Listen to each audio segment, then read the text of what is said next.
예, 안녕하십니까. 책 읽는 자유인 채널을 운영하고 있는 이선입니다. 예, 오늘은 2025년 6월 3일 화요일 오후 1시 30분입니다. 오늘 6월 3일 대통령 선거일이죠. 투표들은 다 하셨습니까?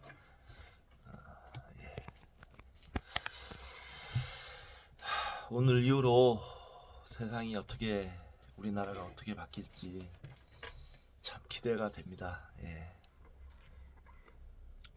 부디 모든 것이 제자리로 돌아가는, 상식이 바로 서는, 상식과 교양이 바로 서는 나라가 되었으면 좋겠습니다. 이재명 후보도 어제 방송 보니까 자기가 대통령이 되려는 이유는 상식적인 나라를 만들고 싶어서라고 대답을 했는데,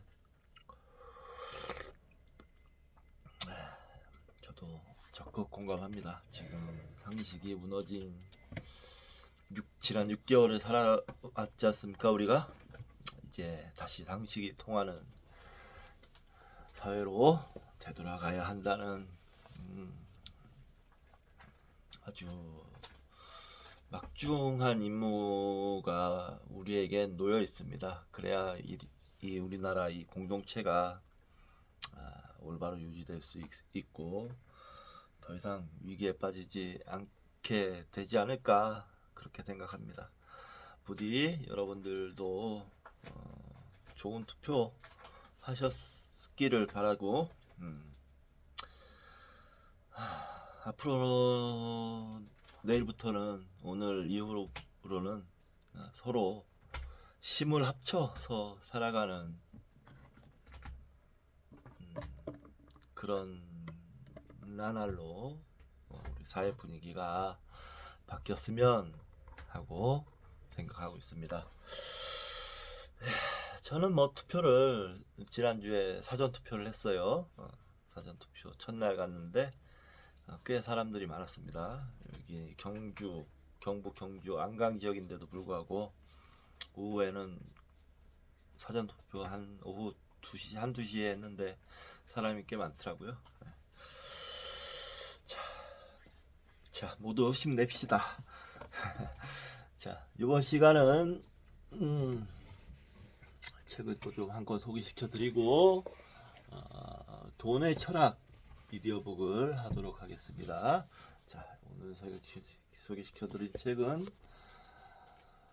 잃어버린 기도의 비밀이라는 책입니다. 1700년간 잠들어 있던 신과 소통하는 언어, 글렉 블레이든, 황소연 옹김,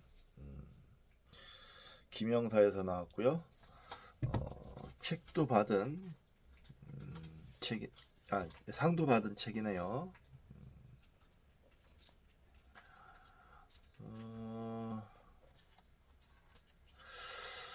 특이한 거, 이 글렉 블레이든이란 분이 지질학을 전공하고 글로벌 기업에서 컴퓨터 시스템 디자이너로 활약했다. 종교인은 아닌 것 같아요. 근데 종교적인 내용이에요. 내용은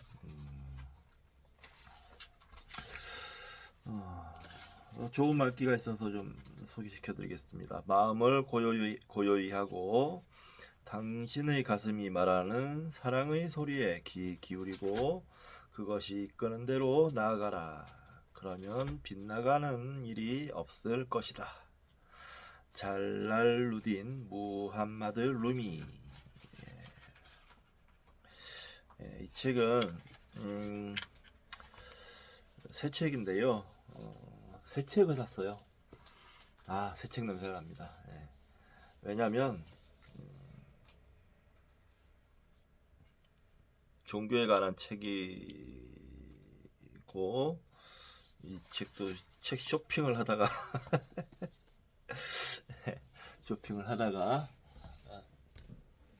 아주 저도 평상시에 기도를 합니다. 아침 저녁으로 일어나자마자 기도를 하고, 자기 전에 기도를 하고, 또 담배 피기 전에 기도를 하고, 그리고 좀 컨디션이 안 좋고 힘들다, 뭔가 일이 좀 안 풀린다 싶을 때 기도를 하고, 기도를 많이 합니다. 근데 이 기도라는 거에 대한 뭐 어떤 학문적인 아니면 뭐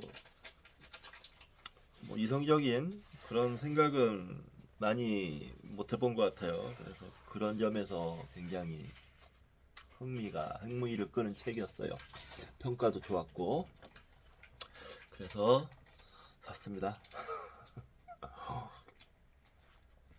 예. 자, 이제 미디어북 시작하겠습니다. 오늘 2부 2장 검약입니다. 128쪽. 세속적인 2장 검약, 세속적인 성공의 첫째 의미는 부자이다. 부자가 되려면 열심히 일하고 검약하는 방법밖에 없다. 아무리 열심히 일해도 전략하지 않으면 부자가 될 수 없다. 맞습니다. 부는 수입보다 지출에 좌우된다. 맞습니다. 제가 말씀을 좀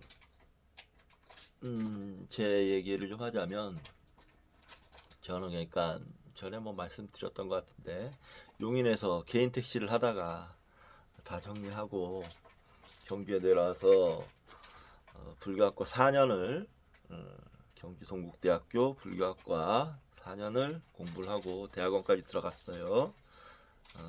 석사과정도 2년 기간 했고, 그런데 그러니까 수입이 필요했죠. 한 3학년 때부터 이제 돈이 이제 똑 떨어져가지고 돈을 안 벌 수가 없는 상황으로 내몰렸어요. 그 전까지는 그냥 있는 돈을 조금, 있던 돈을 조금 아껴 쓰고 뭐 그 정도였고, 뭐 아무튼 뭐 좀 약간의 수입이 있었는데, 그게 끝나고 택시로 완전 정리하면서 끝나고, 아무튼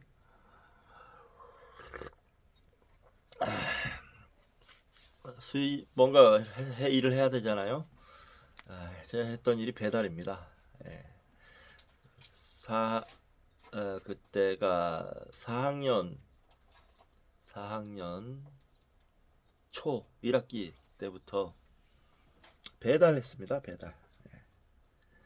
배달을 오토바이를 한 대 사가지고, PCX라는 혼다에서 나온 오토바이인데 440만 원을 주고 사서 배달을 해서 4학년 마치고, 석사과정 2학년 1학기까지 마쳤어요. 석사과정의 도중에 한 학기는 휴학을 했습니다. 마치고 보니까 너무 쪼들리더라고요. 수입이 얼마 안 됐습니다. 한 달에 150만 원에서 170만 원 정도? 많이 안 했으니까 일을 한 하루에 4시간 3-4시간 정도밖에 안 하고, 나머지는 공부하겠다고 앉아 있었는데, 그렇게 살다 보니까 이게 빈곤에 빠지더라고요. 그래서 안 되겠다, 뭔가 개혁을 해야 되겠다 생각을 해보니까, 그때 제가 전세를 살고 있었거든요. 6천만 원짜리. 이 전세집을 팔고 싼 집을 사서 일단 집을 마련해 놓고, 화물 트럭을 한 대 사야겠다. 그게 개혁이죠. 다른 어떠한 의미로. 그래서 돈을 좀 벌어야겠다. 개혁을 해야겠다 하고 이렇게 세팅을 해놓은 상태인 거예요. 저는 지금. 그래서 이제 경주에서도 이제 외곽인 안강으로 이사를 해서 이 집 아파트 오래된 아파트고 좁은 아파트예요. 17평 정도밖에 안 된. 이걸 2,600만 원 주고 사고 나머지 돈으로 빚을 잔뜩 져가지고 5톤 트럭을 산 거예요. 축차를. 카고 트럭을 사서 이제 말하고자 하는 바는 이렇게 세팅을 바꿔놨는데 카고 트럭 일을 하니까 확실히 수입이 많이 늘었어요. 많이 총 매출을 많이 올릴 때는 작년 같은 때 열심히 일했을 때 아주 뭐 토요일도 일하고 일요일도 일하고 막 그랬거든요. 한 달에 1,200만 원, 뭐 1,000만 원 넘기도 하고 막 그러니까 수입이 늘더라고요. 그랬더니 어떤 현상이 생기냐면 제 돈을 막 씁니다 그냥. 뭐 먹고 싶은 거 있으면 다 사 먹고 책도 뭐 지금 몇 번 말씀드리지만 책 그냥 엄청나게 사고 뭐 일단은 뭐 아끼지를 않았어요. 뭐 좀 그 외에 자질구레한 것도 사고 작년 얘기는 진짜 좀 창피한 얘기인데 이거는 좀 말씀드리지 않겠습니다. 아닙니다. 오해할 수도 있으니까 테무에서 제가 이거 물건을 싸게 끊어가지고 되팔겠다는 생각으로 한 400만 원어치를 막 물건을 사대고 그랬어요. 테무에서 옷하고 가방하고 뭐 여러 액세서리 뭐 이런 거 해가지고 많이 못 팔았습니다. 근데 지금 저 옷방에 저 테무에서 샀던 옷이 잔뜩 걸려 있습니다.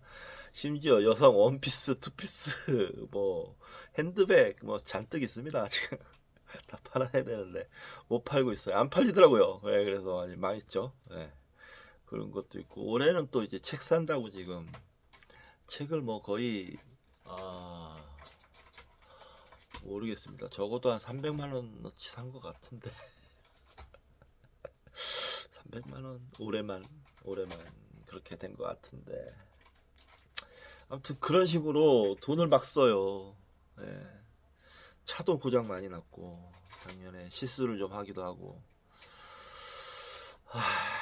그러니까 이게 수입이 많아질수록 지출 또한 엄청 많아져가지고 제가 여전히 좀 돈에 쫓기면서 삽니다. 이게 딱 제 얘기예요. 아무리 열심히 일해도 전략하지 않으면 부자가 될 수 없다. 맞는 얘기예요. 딱 제가 실제로 겪고 있는 일입니다. 그래서 말씀을 좀 길게 한번 드려봤습니다. 부는 수입보다는 지출에 좌우된다. 돈이 모자라면 필요한 것과 원하는 것을 구별해 사용해야 한다. 남들의 눈을 의식한 분수에 맞지 않는 화려한 생활은 곧 곤궁으로 이끄는 지름길이다. 곤궁에 처하는 것보다는 있는 그대로 보여주는 것이 보다 나은 삶이다. 검약의 미덕.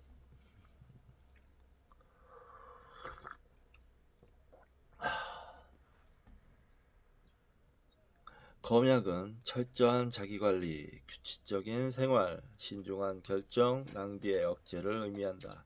검약은 미래를 위해 현재의 욕구를 절제하는 능력이다. 검약은 동물적 본능에 대한 이성의 지배를 의미한다. 검약은 개인의 인격, 가정의 행복, 사회 안녕의 보호자이다. 검약은 인색과 다르다. 검소하지만 인색하지 않은 것이다. 검약은 돈을 우상으로 받들지 않고 유용한 수단으로 생각한다. 검약은 빈자를 부자로 만들어준다. 검약하지 않고 부자가 되는 사람이 없고 검약하는데 가난한 사람도 없다. 검약하면 조금으로도 충분하지만 검약하지 않으면 아무리 많아도 부족하다. 맞습니다. 맞아요. 특히 검약은 고통스러운 것으로 생각하는데 검약도 나름의 재미가 있다. 미덕을 실천한다는 자부심이 무엇보다 큰 기쁨이다. 검약은 자기절제이며 이성적 행위이다. 그러니까요. 제가 뭐 먹는 거 그냥 다 사서 먹고 뭐 다 사서 먹지도 못하지만 사실은 아무튼 먹는 거 이런 거에 돈도 안 아끼고 사서 먹다 보니까 살만 찌고 전혀 아름답지가 않습니다. 근데 먹을 땐 참 맛있으니까요. 예. 맛있는 거 못 참죠. 예. 검소한 사람은 현재보다는 미래를 대비하기 때문에 생각이 깊은 사람이다. 또한 절제와 극기라는 미덕의 소유자이다. 저도 미래는 생각합니다. 예. 그래서 뭐 지금 연금도 삼성화재 연금도 붙고 뭐 보험도 들고 노후 대비를 하겠다고 지금 시작하고 있는데 차라리 그런 식으로 좀 이렇게 돈을 미리 아예 이렇게 좀 의무적으로 나가게끔 하는 것이 제가 그 과소비를 하는데 약간의 그 예방 수단, 통제 수단이 되는 것 같아요. 예. 아껴 써야 되겠어요. 이제부터 진짜. 예. 극기와 절제는 우리의 삶의 절실한 덕목이다. 절제력이 없으면 재능도 가치가 없다. 궁핍의 주 원인은 무절제이다. 무절제는 자멸의 시작이며 가장 교정하기 힘든 결점이다. 로마인들은 자기 자신에 대한 승리를 최고의 미덕으로 여겼다. 검약은 1. 행복의 미천이다. 2. 희망을 준다. 3. 자유로운 삶으로 인도한다. 4. 부자와 빈자 모두의 친구이다. 5. 온갖 방법으로 삶에 적용할 수 있는 덕목이다. 6. 자신감을 높여준다. 7. 가난과 실패에 대한 확실한 보험이다. 8. 건강, 능력, 복지를 강화해준다. 9. 굳기와 자제력의 상징이다. 10. 수많은 가정을 망치고 마음의 평화를 깨트리는 빚이라는 저주를 막아준다. 맞습니다. 이 빚이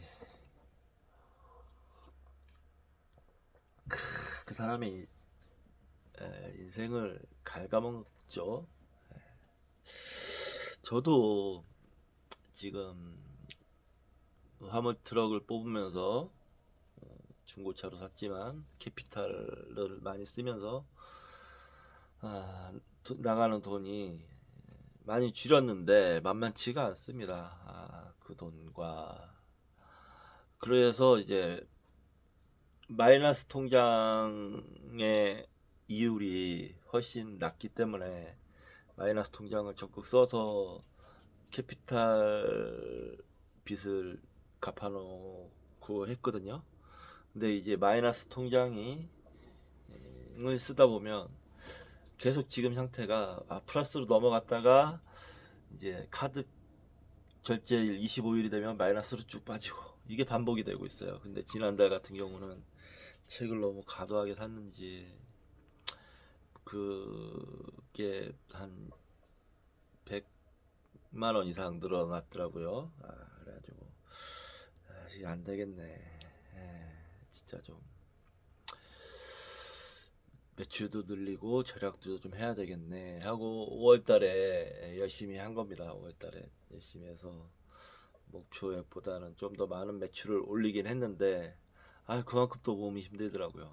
그래서 좀 그걸 조절을 잘 하려고 하고 있는데 그거보다 앞서서 검역을 해야 되겠다.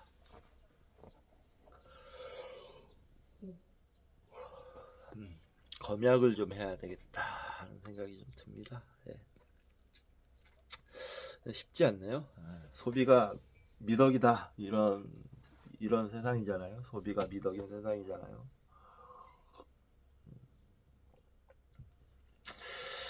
자기 자신 이렇게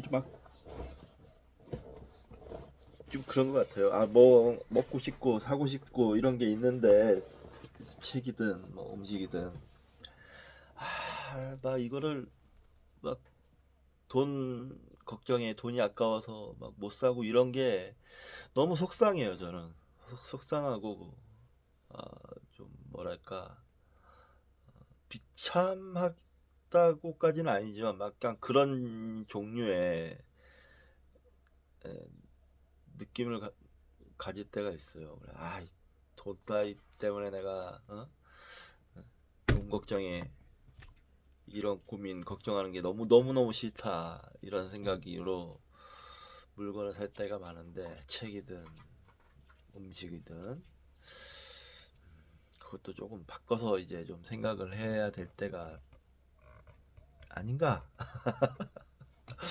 자신은 없지만 솔직히 자신은 없습니다. 이 검약편을 읽고 어떻게 될지 모르겠지만 지금은 자신이 없어요. 예, 일단은 그게 참 그때그때 참 힘들죠. 다 이해합니다. 근검은 부귀와 명예의 지름길. 다산 1762년에서 1836년. 다산은 두 아들에게 근검이라는 두 글자를 남기며 이렇게 말한다. 나는 너희에게 전원을 남겨줄 수 있을 만한 벼슬은 하지 않았다. 그러나 삶을 넉넉히 하고 가난을 면할 수 있는 두 글자의 신령한 부적을 너희에게 줄 테니 소홀히 하지 마라. 하나는 부지런할 근이요, 또 하나는 검소할 검이다. 이 두 글자는 좋은 전답보다도 낫고 평생 써도 다 쓰지 못할 재산이다.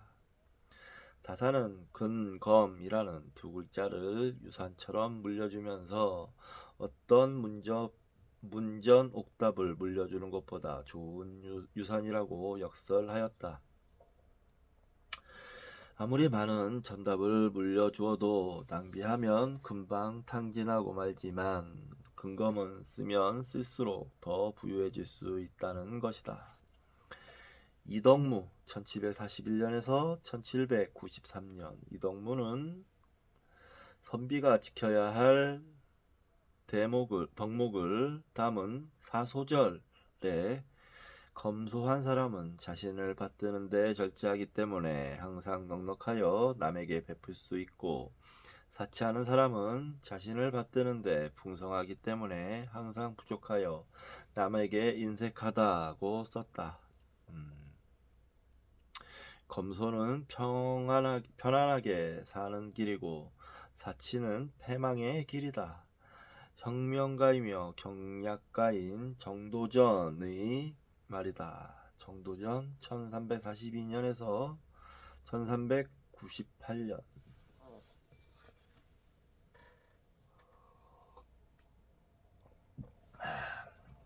글쎄요, 저는 정도전을 그렇게 좋게는 안 보는데 첩도 거느리고 뭐 이런 걸로 알고 있는데 뭐 모르겠습니다. 넘어가겠습니다. 벤자민 프랭클린 1706년에서 1790년은 검약가로 유명하다. 그는 17남매의 15남으로 최종 학력이 라틴어 학교 1년에 불과하다. 10살 때부터 쇳 이름으로 양초와 비누를 만드는 아버지를 도왔고 12세에서 17세까지 형의 인쇄소에서 견습공으로 일했다. 그는 초라하게 시작했지만 스스로 우뚝 일어선 자강굴기의 입지전적 인물로 현재 미국의 최고액권 100달러 지폐에 그의 얼굴이 새겨져 있다. 그는 근검으로 모든 것을 이루었다고 회고한다.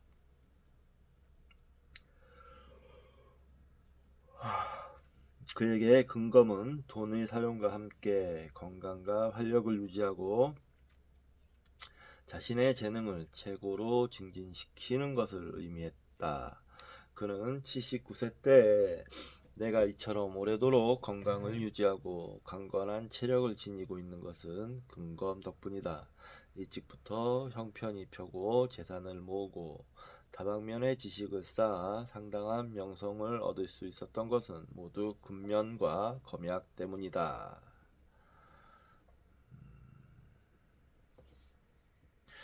그는 나의 유일한 오락은 독서라 할 정도로 어릴 때부터 책을 가까이 했고 20세에는 절제, 검약, 근면, 겸손, 정직 등 13가지 덕목을 정해두고 날마다 하나하나 점검하며 50년 동안 꾸준히 실천한 성실과 인내의 전범이다. 그는 저술가, 출판인, 과학자, 발명가, 외교관, 독립운동가, 대학 총장, 주지사, 최신부 장관 등 많은 분야에서 두각을 보였다. 13세 때부터 방직공장 얼레잡이로 일했던 강철왕 앤드류 카네기는 대부호가 된 후에도 1달러를 소중히 다뤘다. 방직공장의 주급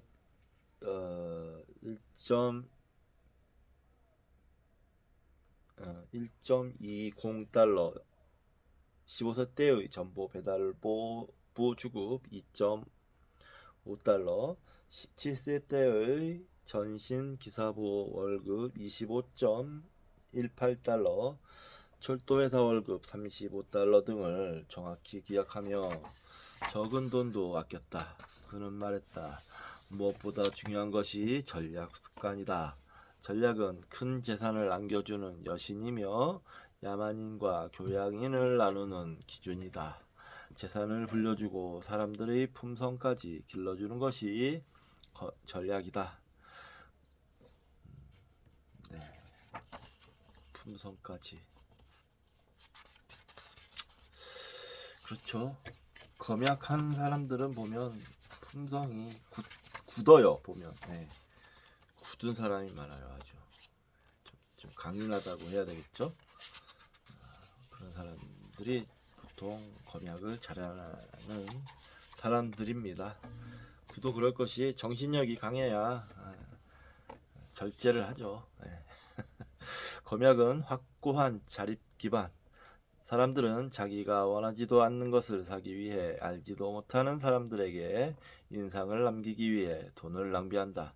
사람들은 상품을 구입할 때 돈이 얼마나 들까 보다 남들 눈에 어떻게 비칠까에 골몰한다. 낭비는 무의미한 곳에 돈을 쓰는 것이다. 돈에 무관심할수록 호쾌한 사람이라는 말은 기만성을 내포하고 있다. 책은담의 구절이다. 집안을 다스릴 때 명심해야 할 두 마디 말은 용서하면 마음이 편안하고 검소하면 살림이 넉넉해진다는 것이다. 검소하면 돈이 천해 보이고 사치하면 돈이 귀해 보인다. 사치하면 부유해도 부족하고 검약하면 가난해도 넘친다. 검약하면 여유로워진다. 검약으로 남에게 베풀 수 있는 여력도 생긴다. 자치통감 1084년 자치통감을 저술한 북송의 사마광 1019년에서 1086년은 평생을 검약하며 깨끗하게 살았다. 그는 검소하다가 사치하기는 쉬워도 사치하다가 검소하기는 어렵다고 아들 사마광에게 가르쳤다. 그렇죠. 아무도 지나치게 소박한 생활을 했다고 후회하는 사람은 없다. 러시아의 부유한 귀족이었던 톨스토이의 말이다. 그렇죠. 검약은 삶에 질서가 있는 상태이다. 검약은 필요한 곳에 쓰고 저축하는 것이며 돈이 있지만 절제하는 것이다. 돈을 쓰지 말라는 것이 아니라 제대로 쓰라는 것이다. 자녀에게 장사를 가르칠 게 아니라 검약을 가르쳐라. 브라만 경전의 구절이다. 검약은 자립과 안정을 보장한다. 검약은 확고한 자립 기반이다. 검약은 자립정신의 실천이다.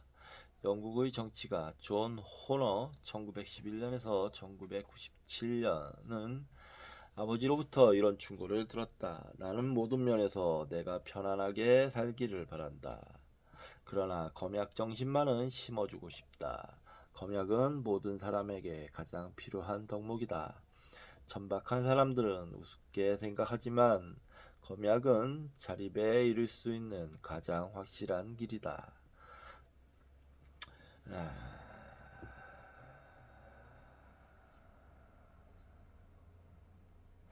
검약과 역경과 아군을 극복할 수 있는 검약은 역경과 아군을 극복할 수 있는 최선의 길이다. 버는 대로 써버리는 사람은 항상 가난하다. 경제적 위기가 닥치면 이들은 궁지에 몰릴 수밖에 없다.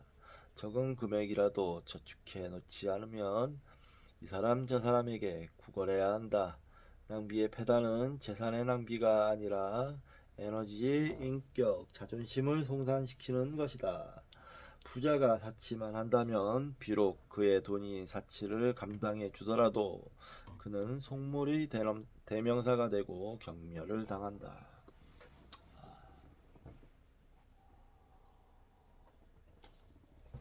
예, 맞습니다.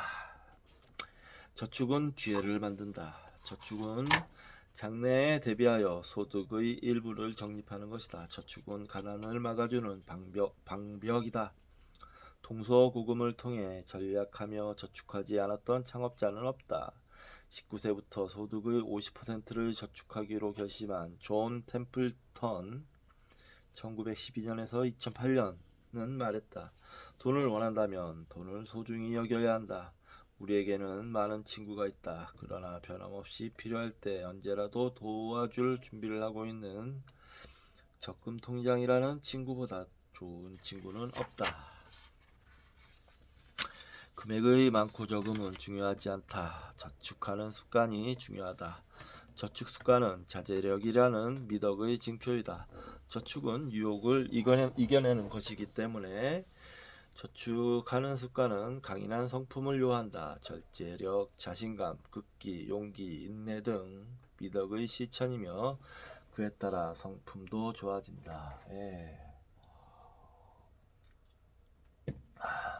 자기가 좀 너무 좀 과소비하거나 사치스러운 생활을 한다 생각하는 사람이라면 정기적금 한 짧은 거 1, 2년이나 3년 이 정도 드는 것도 좋은 방법이라고 생각해요. 돈이 일단 나가게 되면 아무래도 사람들이 좀 더 전략을 하게 되죠. 저도 좀 생각 좀 해봐야겠습니다. 근데 지금 저축을 하는 것보다 돈을 갚는 게 이자율이 훨씬 높기 때문에 저는 돈을 저축하는 것보다 저 같은 경우는 돈을 벌어서 빨리빨리 갚는 게 유리해요. 예, 그렇습니다. 저축은 기회를 만든다. 고용주라면 저축하는 사람을 고용한다. 그가 돈을 저축해 놓고 있기 때문이 아니라 자기를 관리할 수 있는 사람이기 때문이다. 누군가가 얼마 안 되는 월급인데도 저축을 한다면 그는 성실, 절제, 정직 등의 미덕의 소유자로 신뢰할 만한 사람이다. 시카고의 한 인쇄소에서 일하던 젊은이가 인쇄소를 차려 독립하려고 인쇄기기 판매회사를 찾아가 자기의 포부를 밝히며 인쇄기를 외상으로 구매하기를 원했다. 그 회사의 매니저가 물어본 첫 번째 질문은 저축하고 있어? 였다. 주급 $30의 절반을 4년 동안 계속 저축해왔던 그는 외상으로 인쇄기를 구입했고 결국 시카고 제1의 인쇄업자가 되었다. 기회는 언제 어디에나 있다. 그러나 준비하는 사람만이 기회를 붙잡을 수 있다. 모든 부는 저축해서 출발한다. 저축은 부자가 되기 위한 필수 요건이다. 미국의 백화점 재벌 마셜 필드 1834년에서 1906년은 인생의 전환점이 무엇이었느냐는 질문에 별로 많지 않은 월급으로 $5,000를 처음 모았을 때가 내 인생의 전환점이었다. 그 돈이 나에게 기회를 붙잡을 수 있는 미천이 되었다고 답했다.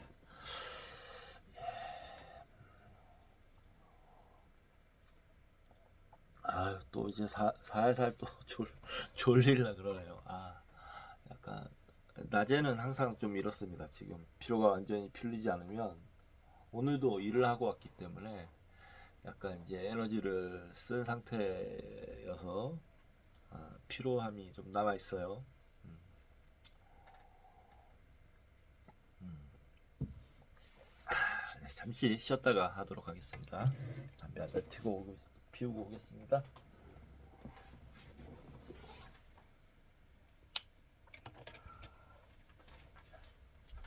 아이고 아이고 아이고 아이고 아이고.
계속 읽도록 하겠습니다. 134쪽. 작은 것이 쌓여 큰 것이 된다. 부자가 되는 방법은 간단하다. 버는 것보다 덜 쓰는 것이다. 번 돈의 일부를 저축하면 반드시 부자가 된다. 저축하는 것은 힘들다. 그러나 저축하지 않으면 저축하는 것보다 훨씬 더 큰 어려움이 온다. 인생의 내리막길에 구호단체에 의지해서 연명하다가 거리에서 죽어가는 사람들은 작은 돈을 우습게 여겼기 때문이다. 100원, 1000원을 모으지 않으면 10만원, 100만원을 만들 수 없다. 적소성대. 작은 것이 쌓여 큰 것이 된다는 말이다.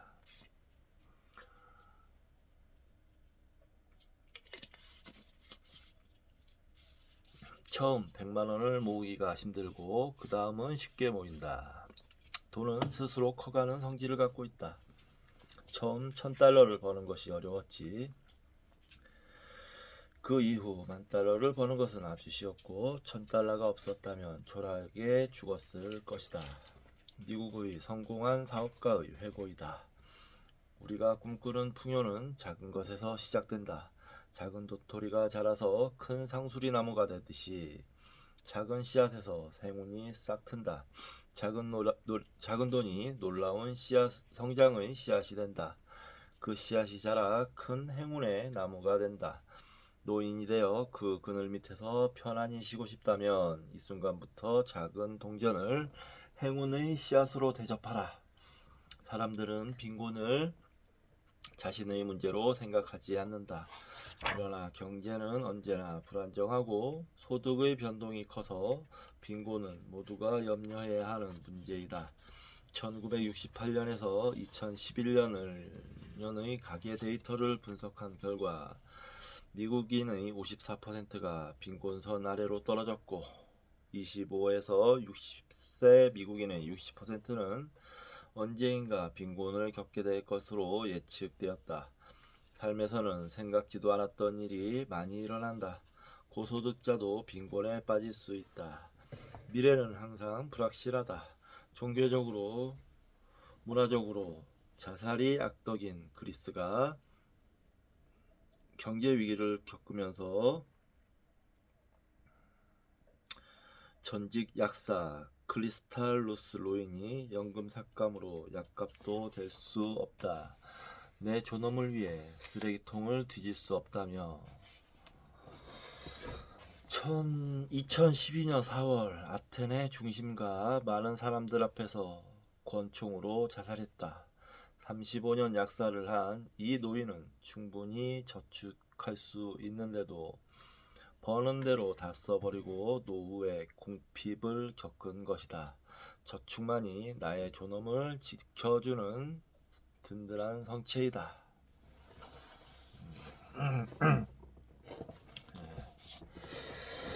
조조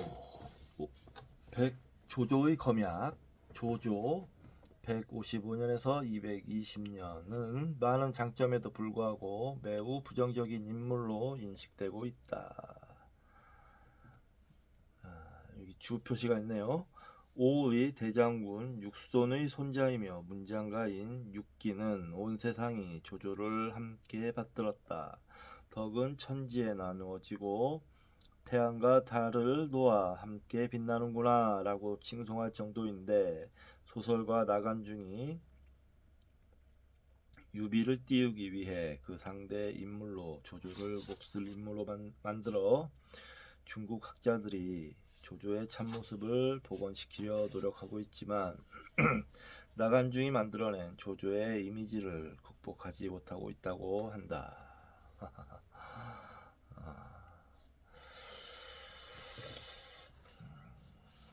근데 정사 삼국지에서도 조조가 그렇게 썩 뭐랄까 인품이 훌륭한 사람으로 능력은 뛰어날지 몰라도 인품이 훌륭한 사람으로는 보이지 않던데.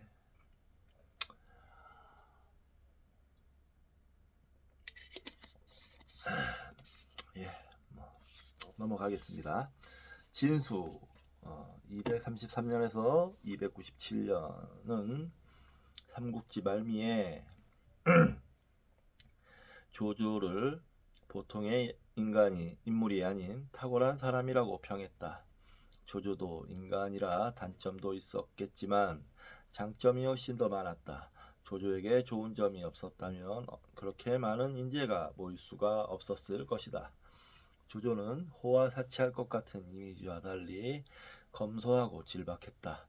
근검하면 나라를 얻지만 사치하면 나라를 잃는다.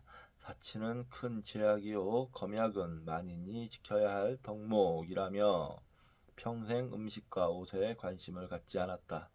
배부르고 따뜻한 잠자리만 있으면 그만이었다. 나물에 조밥을 먹었고 생선이나 고기가 없었다. 옷까지는 모두 10년이 지난 것으로 해마다 세탁하고 꿰매 입었다. 조조는 신기한 물건이 생기면 공이 있는 사람들에게 모두 나누어 주었다. 그가 부린 사치는 가무를 펼치는 예인과 15명의 첩들 뿐이었다.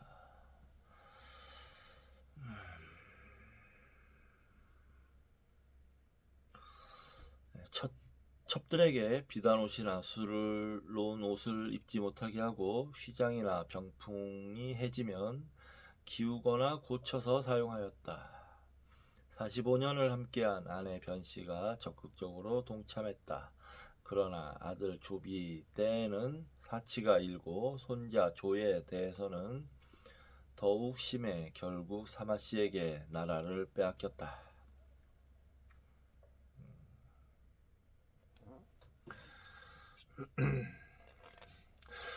가무를 펼치는 예인들과 15명의 처첩인데 검약했다고 얘기하기는 좀 힘들지 않나요?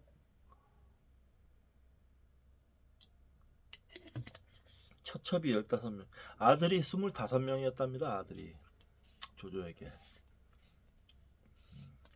검약했다고 얘기하기는 뭐 왕치고는 검약했다 이런 뜻인지 아니 자기를 황제라고 칭했으니까 황제치고는 검약했다 뭐 이런 뜻인지 뭐 이건 조금 말에 어폐가 있는 것 같습니다. 네, 영조와 정조의 검약, 임금의 사생활이 깨끗하고 덕이 있어 백성의 존경을 받던 시대는 영조 1724년에서 1776년과 정조 1776년에서 1800년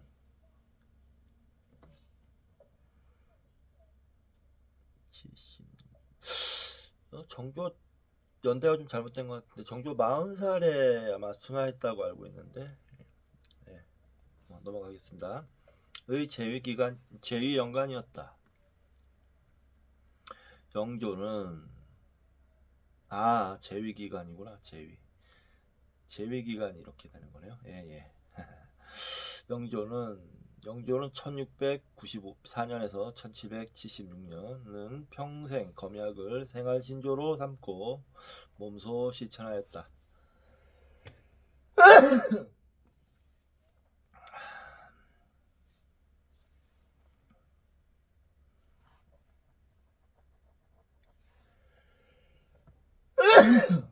예.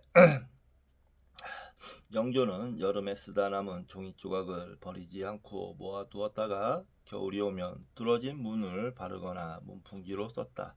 이 사실이 궁궐 밖으로 흘러나가자 백성들이 사치를 삼갔고 관리들은 부정행위를 부끄럽게 여겼다. 왕이 무명옷을 입으니 신하들이 감히 비단옷을 입을 수 없었다. 52년의 오랜 치세를 마감했을 때 국고에는 곡식이 가득하여 30년 먹고도 남을 정도의 풍요를 남겨주고 눈을 감았다. 정조 1752년에서 1800년 그러니까 48살에 승을 하신 거죠. 천성이 검소한 것을 좋아하여 어려서부터 기름진 음식이나 화사한 의복을 가까이 하지 않았다. 어머니 해경궁의 회고이다. 어려서부터 화려한 것을 좋아하지 않고 장난감을 버리지 않고 오래 가지고 놀았다. 정조는 비용 절감은 궁궐에서 먼저 해야 한다며 검약을 솔선수범했다. 평상시 식사에도 반찬이 3가지를 넘지 않았고 왕실용 고급지를 사용하는 것이 사치스러워 매년 썼던 종이로 재생지를 만들어 편지지 등으로 사용했다. 실록에 적힌 정조의 생활 습관이다. 금상은 검소한 것을 좋아했다. 겨울에는 골롱포 외에 늘 입는 것이 굵은 무명 베옷이었고 귀워서 입기도 했다. 여름철 옷은 자주 빨았기 때문에 헤어진 것도 그냥 입었다. 평소에 거처하는 침전도 너무 소박하여 장이나 벽이 연기로 그을려 누추한 곳이 있어 관리가 수리할 것을 청하면 금상은 비용이 많이 들어서가 아니라 내가 보기에는 그리 누추하지 않아서 수리를 안 한다고 했다. 정조는 가난한 선비처럼 살았다. 영조와 정조는 몸소 전략하고 백성을 사랑하는 군주였다. 이런 군주도 그러니까 왕조 시대에는 있죠. 좋은 지도자. 조선 시대는 저는 딱 3명밖에 생각이 안 나요. 세종, 영종조, 영조, 정조. 이 정도가 좋은 왕이었고 나머지는 뭐 그다지 인상적이지 못했거나 아주 폭군 또는 암군이었죠. 그렇게 봤을 때 민주주의가 그나마 좀 더 나은 지도자를 뽑는데 더 유리한 제도라고 생각해요. 다만 그렇지 않을 수도 않는 경우도 많다. 대중을 속여서 아니면 시류에 영합해서 사악한 의도를 가진 자들이 지도자로 많이 나타나기도 하죠. 대표적인 게 뭐 윤석열이고 생각을 해보면 이승만, 박정희, 전두환, 노태우, 김영삼, 김대중, 노무현, 이명박, 박근혜, 문재인, 윤석열까지 좋은 대통령은 제가 보기에 3명밖에 없었어요. 네. 김대중, 노무현, 문재인. 그나마 뭐 쏘쏘하다는 것이 노태우. 쳐준다면 노태우, 김영삼도 뭐 근데 막판에 나라를 말아먹었죠. 그래도 뭐 개혁을 좀 한 대통령이니까 인정해줄 부분이 있기에 얘기를 하는 거고 그 외에는 다 뭐 사악한 의도로 정권을 휘두르고 또는 욕심을 채우고자 하고 국민들보다 자기들의 안위와 권력 유지에만 신경을 썼던 인물들이었던 것 같아요. 그게 또 다 보수 정권, 보수 우리나라 우파에서 나온 대통령들이었어요. 예. 그러므로 지금 앞으로 어떻게 진행될지 모르겠지만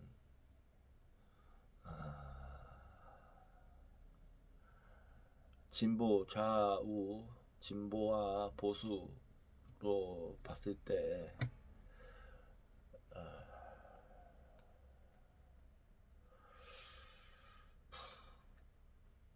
좀 더 우리나라가 진보적인 색채를 띠는 사회 분위기로 가고 보수가 건전한 보수가 자리 잡기를 기원해야 되지 않을까, 뭐 이런 생각이 듭니다. 자, 네, 개인적인 생각을 해봤습니다. 예, 무슨 얘기하다가 이렇게. 자, 정주영의 검약.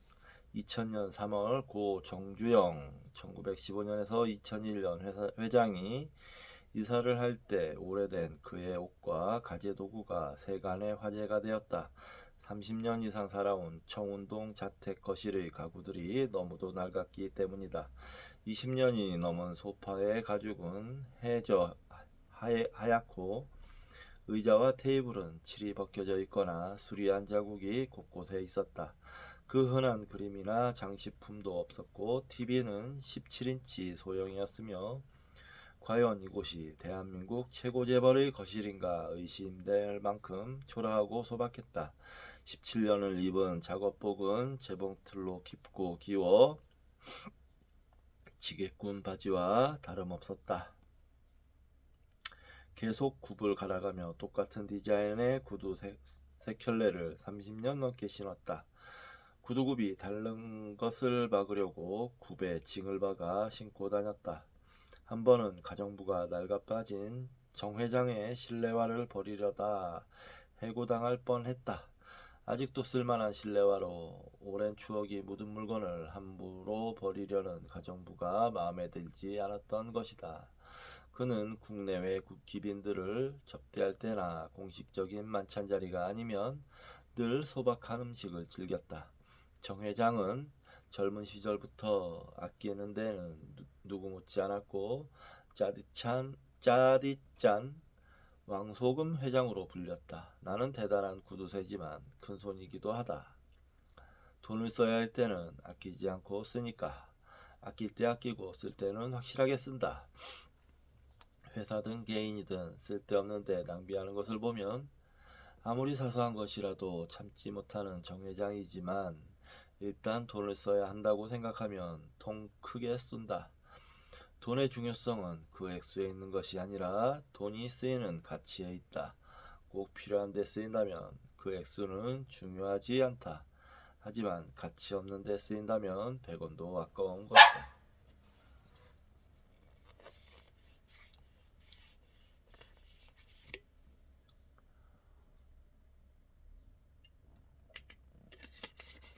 도코 도시오의 검약.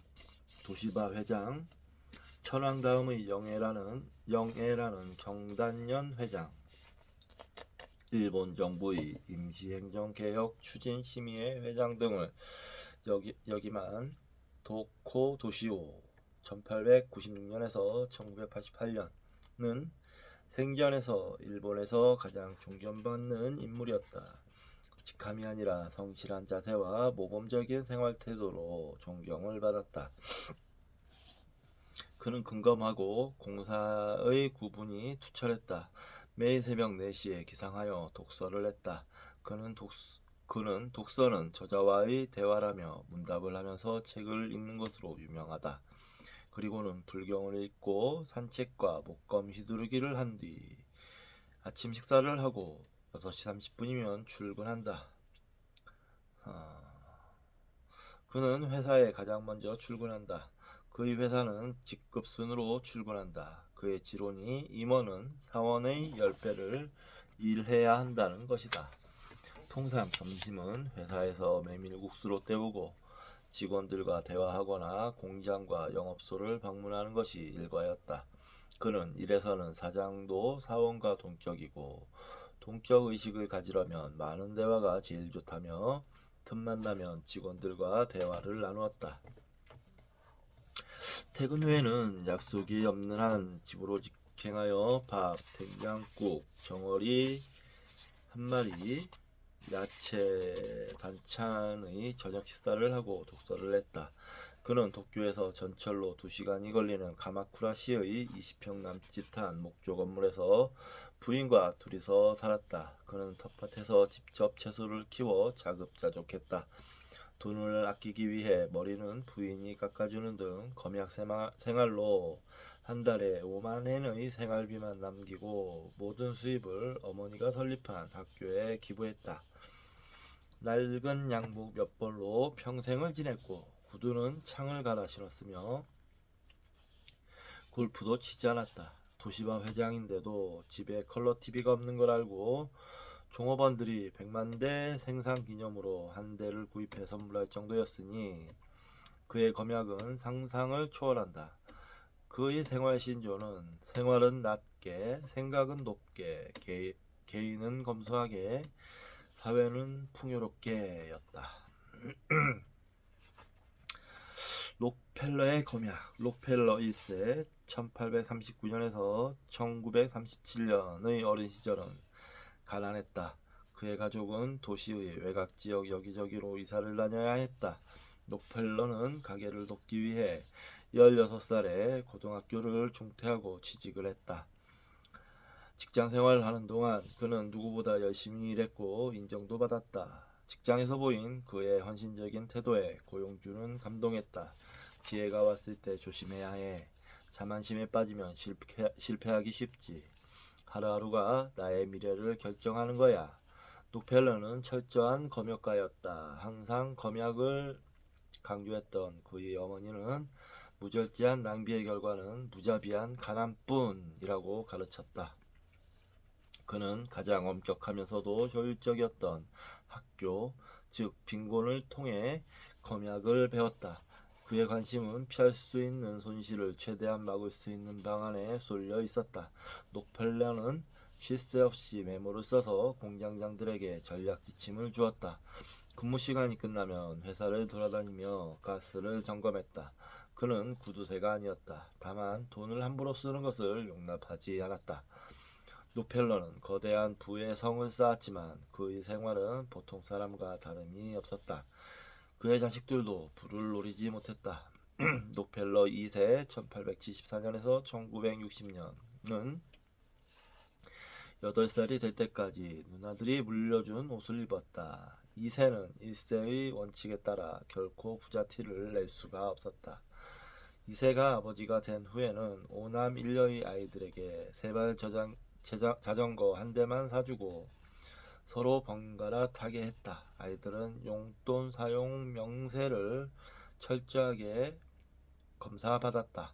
록펠러는 죽기 전까지 수도승처럼 살았다. 그는 술도 담배도 하지 않았고 파티나 극장에도 가지 않았다.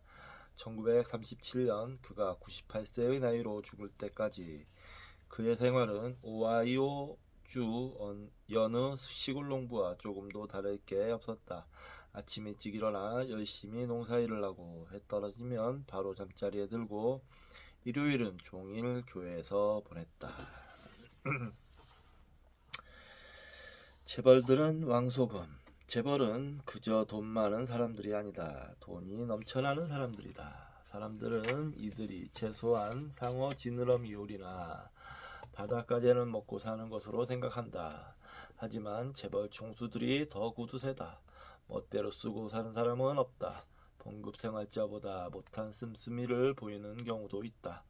그동안 권력과 밀착하기 위해 엄청난 액수의 뇌물성 돈 보따리를 바쳐 비난을 받기도 했지만 자린고비처럼 사는 재벌이 많다. 어떤 기업인이 화려한 파티나 호사스런 집치장으로 주위의 손가락질을 받았다는 기사가 실리면 덜 떨어진 사람이니 그렇게 돈을 쓰지 라고 욕을 해댄다.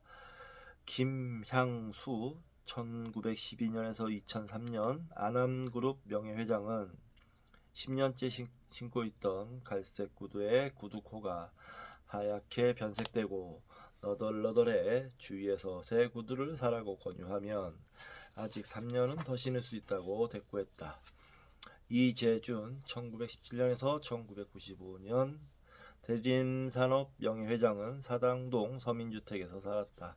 한번 들린 살림은 줄이기 어렵다며 양복을 맞출 때는 꼭 맞는 것보다 헐렁하게 맞췄다.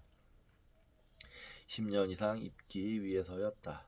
신격호 1922년에서 2020년 롯데그룹 회장은 양복을 10년 이상 입었다. 수행비서나 주변 사람에게 공돈을 주는 법이 없어 소금 같다는 소리를 들었다. 구자경 1925년에서 2019년 LG그룹 명예회장은 재떨이에 장추를 골라 피우는 것으로 유명했다. 그의 자택을 방문한 사람은 남루한 옷차림에 한 번 놀라고 꽁초를 골라 피우는 모습에 두 번 놀란다. 고롱그룹 이동찬 1922년에서 2014년 회장도 지독한 자린고비였다. 이 회장의 지독함은 47년을 쉬는 전설의 슬리퍼가 말해준다. 이 회장은 고롱 창업 이전인 1953년부터 신어온 슬리퍼를 47년이 지난 2000년에도 신었다. 윗부분이 닳아서 너덜거리는 데다가 곳곳에 얼룩이 있어 비서실에서 새 것으로 바꿨다가 멀쩡한 것을 왜 버렸느냐는 호통을 들은 뒤 쓰레기통에서 다시 찾아낸 일화로 유명하다. 아셈 정상들의 알뜰 정신. 2000년 10월 제3차 아셈 아시아 유럽 정상회의에 참석한 유라시아의 정상들은 서민의 모습들이었다. 검소한 생활이 몸에 익은 이들은 행사 관계자들의 최고급 서비스를 마다하고 한결같이 수수한 이미지로 행사에 임해 주의를 감동시켰다. 룩셈부르크 융커 총리, 벨기에 미셸 부총리가 묵었던 리츠칼트 호텔의 세탁관리부 서정만 과장은 세탁물을 보고 놀랐다. 정상들과 수행원들의 세탁물 소매 끝이 헤어져 있는 경우가 많았기 때문이다. 옷감도 고급이 아니었다. 서 과장은 솔직히 감동했다. 이런 지도자들이라면 국민들이 신뢰하고 국정을 맡길 수 있겠다는 생각을 했다고 회고했다. 르네상스 호텔에서 이틀을 머문 핀란드 할로넨 대통령은 1943년생이시네요. 본국에서 자신이 사용하던 다리미와 다리미대를 들고 와서 객실에서 손수 옷을 다려 입었다. 호텔 측은 미용사를 대기시켰으나 머리 손질은 내가 한다고 거절했다. 치약도 작은 여행용을 가져와 호텔에서 제공하는 것을 마다하고 끝까지 짜서 썼다. 부인들도 정상들의 검소함에 맞춰 살아온 이력을 그대로 드러냈다. 스웨덴 페르손 1949년생이시네요. 총리의 부인은 남편의 옷을 호텔 내 세탁소에 맡기지 않고 직접 다리기 위해 호텔 측에 다리미와 다리미대를 주문했다. 그리고 그녀는 동대문 시장에서 실크 옷감을 샀는데 옷을 직접 만들어 입기 위해 옷감을 사는 것 같았다. 2013년 11월 영국을 국빈 방문 중이던 박근혜 전 대통령이 5성급 힐튼 호텔의 침대 매트리스를 새 것으로 바꾸고 욕실 샤워 꼭지를 서울에서 가져간 것으로 바꿨다. 전복죽을 먹겠다고 생정복을 한국에서 공수해가지고 가고 머리 손질과 화장을 하는 곳은 밝아야 한다며 호텔 객실에 조명 2개와 스크린 장막을 추가로 설치했다. 국내에서는 잠깐의 행사장에 수도까지 끌어와 전용 화장실을 설치했다가 이틀 뒤 철거하는 등 해괴한 짓을 했다. 네티즌들은 병기공주라는 별명에 내 피같은 세금이라며 한숨 지었고 그녀는 지금 최순실의 국정농단 사건으로 2심에서 징역 25년 벌금 200억 원을 인도받고 감옥에 있다. 지금 우리가 몰라서 그렇죠. 지금 저쪽 유럽 쪽에 사회 지도층 인사들에 대한 도덕적 그 잣대는 매우 엄격하다고 합니다. 매우 정말 뭐 본인뿐만 아니고 본인 가족, 자녀들에 대해서 진짜 우리나라 대통령들이나 뭐 영부인이나 그런 사람들이 하는 행동을 하면 바로 내쫓겨 납니다. 그 정도로 뭐 듣기로는 어느 정도냐면 독일이었나요? 독일 총리인가 대통령인가 뭐 아무튼 독일 총리의 자녀가 딸이 외국 여행을 갔는데 비행기 마일리지를 써서 갔다는 이유로 큰 문제가 된 적이 있어요. 예, 아주 엄격합니다. 아주 매우 엄격해요. 그런 건 우리나라에도 도입이 시급합니다. 예. 검약과 인색, 전략과 저축이 제 아무리 미덕이라 해도 지나치면 문제가 생긴다.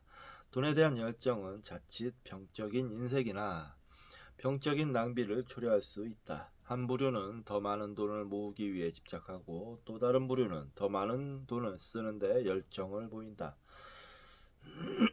특히 인색이 병으로 나타나는 경우를 흔히 볼 수 있다. 인색은 당연히 써야 할 때 쓰지 않고 돈에 집착하여 무조건 움켜쥐고 인정머리 없이 욕심만 부리는 것이다.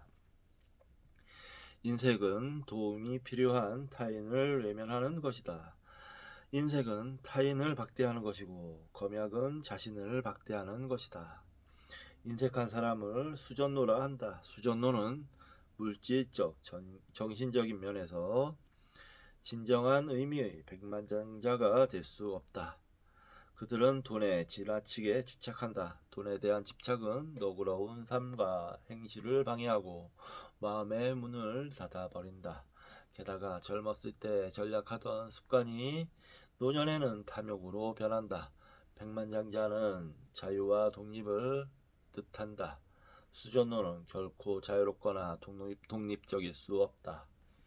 검소함은 미덕이지만 지나치면 인색하고 고약한 수전노가 되어 오히려 바른 길을 해친다. 책은담의 글이다. 가장 부유한 사람은 검약가이고 가장 가난한 사람은 수전노이다. 맞는 말이네요.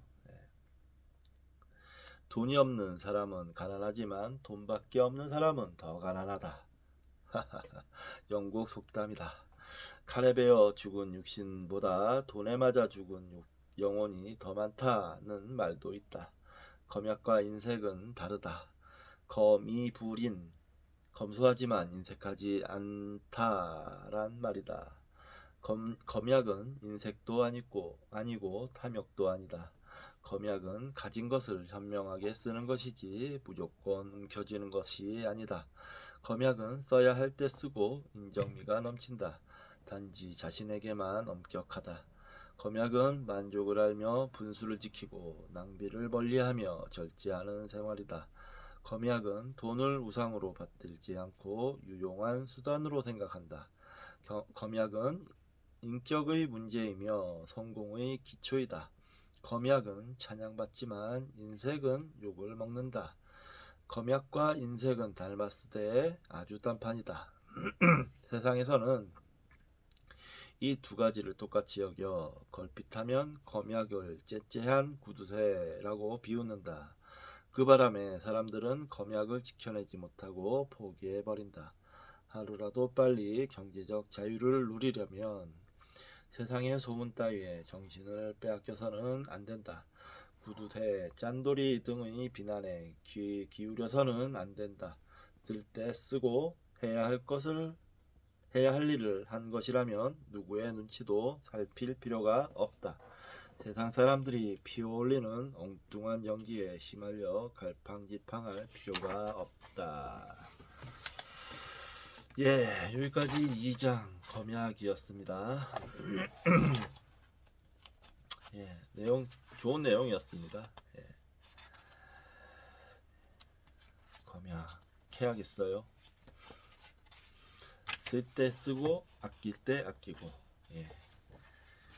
그렇게